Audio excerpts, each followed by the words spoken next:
We live in this dream world in Canada that we're not a highly militarized society. We live in this dream world that we believe that Canada is this force for good around the world.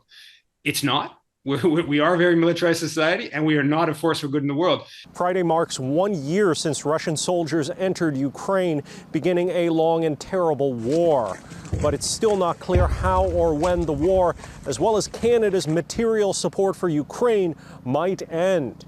You might have seen this poll this week, Angus Reid, showing 55% of Canadians think the war has to continue.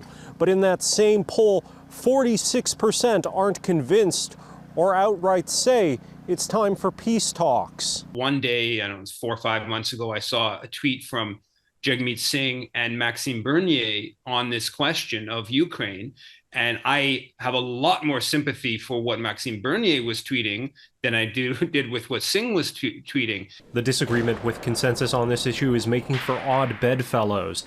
Yves Engler, a Montreal-based progressive activist, notes that support for peace talks polled highest among conservative voters. This was also reflected in a recent anti-war rally in D.C., which featured leaders from the left and right. The only person in the mainstream media in the United States who has been unabashedly critical about this war is Tucker Carlson of Fox News. Dimitri Lascaris is a politician, independent journalist, and attorney. He says the consensus is in Canadian politics, too. Within the House, the question only appears to be if Canada is supporting Ukraine enough.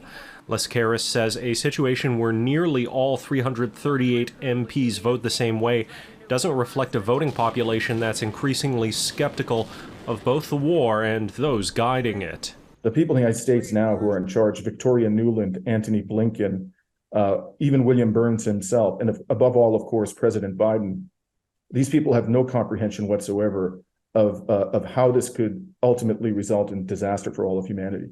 In Ottawa, Xiaoli Li, City News.